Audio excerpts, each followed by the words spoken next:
Hello student, कैसे हैं आप लोग। आज हम बात करेंगे आपके लिए स्ट्रेट लाइन के अंदर ऑब्जेक्टिव सीरीज का पार्ट थ्री भी बच्चों आपके लिए काफ़ी इंपॉर्टेंट पार्ट है, क्योंकि प्रीवियस के अंदर कई बार एग्जामिनेशन में यहाँ से भी क्वेश्चन पूछे गए। तो स्टार्ट करते हैं आपके लिए ऑब्जेक्टिव सीरीज का पार्ट थ्री में हम बात करेंगे क्वेश्चन नंबर 16 से लेकर क्वेश्चन नंबर 21 तक। इससे पहले मैं स्ट्रेट लाइन के ऊपर 2 वीडियो बना चुका हूं। उन दोनों वीडियो का लिंक आपको डिस्क्रिप्शन में मिल जाएगा। आप वहां सभी वीडियो को देखकर स्ट्रेट लाइन की बेसिक इन्फॉर्मेशन ले सकते हैं और उस पर कैसे कैसे क्वेश्चन बनते हैं उसको भी आप डिटेल में समझ सकते हैं। अब बात करते हैं क्वेश्चन नंबर 16 की। क्वेश्चन नंबर 16 क्या है बच्चों, find the value of x for which the points x, -1, 2, 1 and 4, 5 are collinear. ये तीनों पॉइंट्स क्या हैं बच्चों, कॉलिनियर हैं। और जैसा कि हम आपको प्रीवियस क्लास में बता चुके हैं कि 3 या more than 3 points lie on the same line, that is points are collinear. अगर 3 या 3 से ज़्यादा पॉइंट एक ही लाइन पे लाई करते हैं तो पॉइंट्स क्या होते हैं बच्चों, कॉलिनियर होते हैं। तो हम इसको ऐसे भी कह सकते हैं बच्चों, ध्यान से देखिए। अगर हमें पता है कि मान लीजिए 3 पॉइंट्स हैं ABC, ठीक है बच्चों। अगर मैं इस लाइन को प्रोड्यूस करूं बच्चों तो लाइन यहाँ पे एंटी क्लॉकवाइज एक एंगल बनाएगी, डेट इज स्लोप। तो हम कह सकते हैं slope of AB and slope of BC दोनों क्या होंगे बच्चों, इक्वल होंगे। ठीक है, तो हम इस कॉन्सेप्ट से इसको कर सकते हैं। तो देखिए A का कोऑर्डिनेट क्या है बच्चों आपका x, -1 और B का कोऑर्डिनेट कितना है 2, 1 और C का कोऑर्डिनेट क्या है 4, 5। और ये तीनों पॉइंट क्या है बच्चों, कॉलिनियर है। इसका मतलब slope of AB equal to slope of BC। तो हम कह सकते हैं कि slope of AB equal to slope of BC। अब देखिए इसका स्लोप निकालेंगे तो x1 y1 x2 y2। और प्रीवियस क्लास में बता चुका हूँ कि अगर आपके पास AB एक लाइन है और A के कोऑर्डिनेट हैं x1, y1 और B के कोऑर्डिनेट हैं x2, y2 और हमें इसका क्या निकालना है, स्लोप। तो फॉर्मूला क्या है बच्चों, y2 minus y1 and x2 minus x1। तो इसी कॉन्सेप्ट से निकालते हैं बच्चों। देखिए x1 y1 x2 y2, तो 1 माइनस -1 तो +1 and 2 minus x। Similarly 5 -1 and 4 -2, तो ये हो जाएगा 2 माइनस x और 4 2। ठीक है बच्चों, ध्यान से देखिए। अब ये जगह 2 इससे कैंसिल होगा 2, तो 2 माइनस एक्स इक्वल टू 2। तो कितना हो गया बच्चों, 2 इक्वल टू 4 माइनस 2x। 2 में से 4 गया -2 माइनस का 2x, तो x इक्वल टू 1। तो कौन सा ऑप्शन ठीक है आपका, बी ऑप्शन बिल्कुल करेक्ट है। ठीक है बच्चों, अब बात करते हैं क्वेश्चन नंबर 17 की। If points A, B and C are lie on a line, ये तीनों पॉइंट एक ही लाइन पे क्या करते हैं बच्चों, लाई हैं। इट्स मीन्स ये पॉइंट्स क्या होंगे बच्चों, कॉलिनियर होंगे। क्योंकि जब 3 या 3 से ज़्यादा पॉइंट एक ही लाइन पे लाई करते हैं तो हम कहते हैं पॉइंट्स क्या हैं, कॉलिनियर है। तो ये तीनों पॉइंट कॉलिनियर है और हमें देखना है इन चारों में से कौन सी कंडीशन सेटिस्फाई होगी। तो इसमें भी सेम कॉन्सेप्ट यही लगेगा बच्चों। तो A के कोऑर्डिनेट क्या है, ध्यान से देखिए h, 0।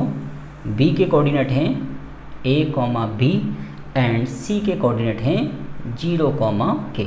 ठीक है जी। तो स्लोप ऑफ अगर AB निकालेंगे तो B minus 0 A minus H, similarly K minus B और 0 माइनस A। ठीक है बच्चों, अब यहाँ से आएगा आपका B, यहाँ से A minus H, K minus B और यहाँ से माइनस A। अब क्या करेंगे बच्चों, इनकी क्रॉस मल्टीप्लाई, A की B में करेंगे तो माइनस का AB, A की K में करेंगे तो AK, फिर A की B में करेंगे तो माइनस का AB, फिर H की K में करेंगे तो HK, फिर H की B में करेंगे तो प्लस का HB। यहाँ कोई दिक्कत नहीं होनी चाहिए बच्चों। ये माइनस का AB इसको यहाँ लेके जाएंगे तो ये आपस में क्या हो जाएंगे, क्लियर हो जाएंगे। तो 0 equal to AK minus HK plus HB। ठीक है बच्चों, यहाँ तक कोई डाउट है किसी को, नहीं। अब माइनस के H को हम अगर इधर लेके जाएं तो ये किसका हो जाएगा बच्चों, प्लस का AK एंड HB। क्लियर हो गया आपका। अब देखिए हमें क्या लेके आना है, यहाँ पे इन चारों इक्वेशन में इक्वल टू में या तो 1 है या तो इक्वल टू में क्या है बच्चों, 2 है। तो हम एक काम करते हैं, इस पूरी इक्वेशन को डिवाइड मार देते हैं HK से। तो अगर हम इस पूरी इक्वेशन को डिवाइड कर दें HK से, तो इसको अगर HK से डिवाइड करेंगे तो ये 1 आएगा। अगर AK को मैं HK से डिवाइड करूँ तो K से K कट गया तो A अपॉन H आ गया। और अगर HB को मैं HK से डिवाइड करूँगा तो H से H कट जाएगा तो B अपॉन K आएगा। तो हमारा आंसर आ गया a upon H B upon K equal to 1। तो a upon H B upon K equal to 1, तो बी ऑप्शन आपका बिल्कुल करेक्ट हो गया। अब बात करते हैं क्वेश्चन नंबर 18 की। If lines 2x plus 3y plus 6 equal to 0 and mx plus 6y plus 7 are parallel. ये दोनों लाइन्स क्या हैं बच्चों? पैरेलल हैं। और जैसा कि हम प्रीवियस क्लास में बता चुके हैं कि जब दो लाइन्स पैरेलल होती हैं तो उन दोनों का स्लोप क्या होता है? इक्वल होता है। तो हम उसी कॉन्सेप्ट से क्वेश्चन को करेंगे। अब ध्यान से देखिए बच्चों, प्रैक्टिकली देखिए। तो हमारे पास यहाँ पे दो लाइन्स हैं। लाइन फर्स्ट है 2x प्लस का 3y प्लस का 6 इक्वल टू 0। और जैसा कि मैं आपको प्रीवियस क्लास में बता चुका हूँ कि जब भी आपके पास किसी लाइन की इक्वेशन दे रखी है तो उस लाइन की इक्वेशन में y को सेपरेट करने के बाद जो भी x का कोफिशिएंट आएगा डेट इज स्लोप। तो देखिए जहाँ से हम सेपरेट करते हैं y को, तो यहाँ से y को सेपरेट करने के बाद तो जो x का कोफिशिएंट है वो माइनस का 2/3 है। तो ये स्लोप आ गया हमारा माइनस का 2/3। अब सेकंड इक्वेशन को लेते हैं। सेकंड इक्वेशन है हमारी mx प्लस का 6y प्लस 7 इक्वल टू 0। यहाँ पे भी हम y को सेपरेट करके x का कोफिशिएंट निकालते हैं। तो यहाँ पे x का कोफिशिएंट हो गया माइनस का m/6। ठीक है जी। तो यहाँ पे हमारा स्लोप है माइनस का 2/3 और यहाँ पे स्लोप है माइनस का m/6। और ये क्या है? आपस में पैरेलल है। It's means slope of first line equal to slope of second line. तो देखिए, तो फर्स्ट लाइन का स्लोप कितना है? माइनस का 2/3 और सेकंड लाइन का स्लोप माइनस का m/6। ठीक है बच्चों, माइनस से माइनस कैंसिल हो गया, 3 से कैंसिल हुआ 6 और 2 की 2 में करेंगे तो 4, that is m equal to 4। तो m की वैल्यू 4 आ रही है। तो कौन सा ऑप्शन ठीक है? अरे ये तो सी ऑप्शन हमारा करेक्ट है। अब बात करते हैं क्वेश्चन नंबर 19 की। If lines 5x minus 3y plus 7 equal to 0 and px plus का 3y plus 6 equal to 0 are perpendicular. ये दोनों लाइन्स क्या है बच्चों? परपेंडिकुलर हैं। और जैसा कि हमने प्रीवियस क्लास में बताया था कि दो लाइनें परपेंडिकुलर अगर हैं तो उनके स्लोप का जो प्रोडक्ट होता है वो -1 के बराबर होता है। अब इसको हम प्रैक्टिकली करते हैं बच्चों, ध्यान से देखिए। देखिए हमारे पास ये दो लाइन हैं और दो लाइन अगर परपेंडिकुलर होती हैं तो उसका डायग्राम ऐसा बनता है। तो ये हमारी जो फर्स्ट लाइन है इसकी इक्वेशन क्या है बच्चों? 5x माइनस का 3y प्लस 7 इक्वल टू 0। और ये जो हमारी सेकंड लाइन है इसकी इक्वेशन है px प्लस का 3y प्लस 6 इक्वल टू 0। और मुझे पता है कि जब दो लाइनें परपेंडिकुलर होती हैं तो उनके स्लोप का जो प्रोडक्ट होता है वो -1 के बराबर होता है। ये रिलेशनशिप होता है। तो सबसे पहले हम इस लाइन का स्लोप निकालते हैं और y को सेपरेट करते हैं बच्चों। तो y को सेपरेट करने के बाद जो x का कोफिशिएंट है वो इस लाइन का स्लोप है। सिमिलरली यहाँ पे y को सेपरेट करते हैं, यहाँ पे y को सेपरेट करेंगे तो यहाँ पे x का कोफिशिएंट आ गया माइनस का p/3 और इस लाइन का स्लोप ये है, इस लाइन का स्लोप ये है और ये आपस में परपेंडिकुलर है। तो इनके बीच रिलेशन क्या होगा? m1 into m2 equal to -1। Minus से माइनस कैंसिल हो गया तो कितना आ गया बच्चों? ये हो गया 5p/9 इक्वल टू 1। तो 9 ऊपर चले आएगा इक्वल टू 5p। तो 9/5p की वैल्यू आ गई। तो 9/5 कौन सा ऑप्शन ठीक है आपका? अरे तो बी ऑप्शन आपका करेक्ट है। अब बात करते हैं क्वेश्चन नंबर 20 की।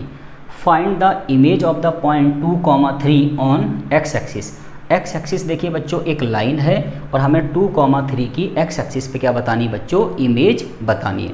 अब इसको हम प्रैक्टिकली करते हैं बच्चों। काफ़ी इंपॉर्टेंट क्वेश्चन है कोऑर्डिनेट ज्योमेट्री का, ध्यान से देखिए। देखिए बच्चों प्रैक्टिकली समझते हैं थोड़ा सा।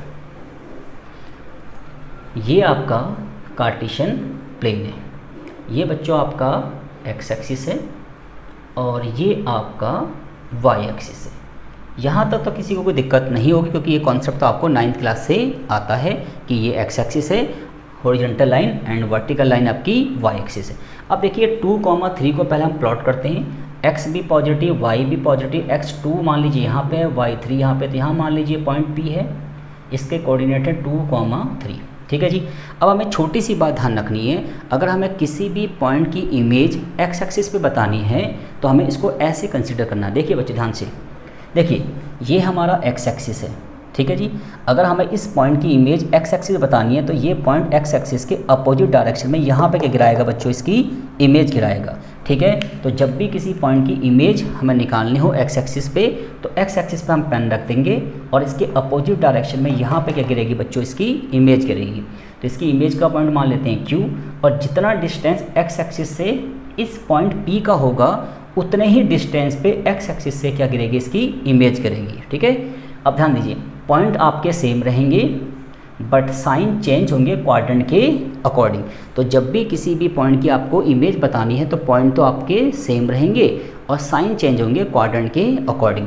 और ये कौन से क्वाड्रेंट है बच्चों, ये फोर्थ क्वाड्रेंट है। फोर्थ क्वाड्रेंट में x तो आपका पॉजिटिव होता है और y क्या होता है बच्चों, आपका नेगेटिव। इट्स मीन्स इमेज गिरेगी 2,-3।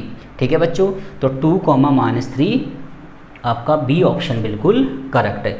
सिमिलरली क्वेश्चन नंबर का 21 की बात करें तो find the image of the point -4,5 on y axis. हमें इस पॉइंट की इमेज बतानी कहाँ पे, y एक्सिस पे। तो सबसे पहले हम क्या करेंगे बच्चों, इस पॉइंट को y एक्सिस पे दिखाएंगे। देखो ये 4,5, तो माइनस का 4,5 यहाँ पे ये पॉइंट आएगा हमारा, इस पॉइंट को आप P मान लेते हैं। ठीक है बच्चों, ठीक है। अब ध्यान से देखिए, अब मुझे इस पॉइंट की इमेज कहाँ बतानी है आपको, देखिए x एक्सिस पे या फिर y एक्सिस पे। तो हमें बतानी है यहाँ पे y एक्सिस पे। तो देखिए अगर मैंने कहा था इमेज बतानी हो y एक्सिस पे तो y एक्सिस पे पेन रख लेंगे और इस पॉइंट की इमेज इसके अपोजिट डायरेक्शन में यहाँ पे रिफ्लेक्ट होगी, और जितना डिस्टेंस y एक्सिस से ये पॉइंट है उतने ही डिस्टेंस पे y एक्सिस से इसकी इमेज गिरेगी। इट्स मीन्स कोऑर्डिनेट आपके सेम रहेंगे बट साइन चेंज होंगे क्वाड्रेंट के अकॉर्डिंग। तो कोऑर्डिनेट तो आपके बिल्कुल सेम है बच्चों, 4,5। अब ये कौन से क्वाड्रेंट है बच्चों, ये फर्स्ट क्वाड्रेंट है और फर्स्ट में x और y दोनों पॉजिटिव होते हैं। It's means 4,5। तो 4,5 कौन सा ऑप्शन है बच्चों, आपका डी ऑप्शन बिल्कुल करेक्ट है। तो इस तरीके से बच्चों हमने स्ट्रेट लाइन का पार्ट 3 भी बच्चों कंप्लीट कर लिया और उम्मीद है कि चीज़ें आपको समझ में आ गई होंगी। और स्टूडेंट अगर आपको मेरी वीडियो अच्छी लगी तो इसको लाइक कीजिए, शेयर कीजिए एंड सब्सक्राइब कीजिए। Thank you guys.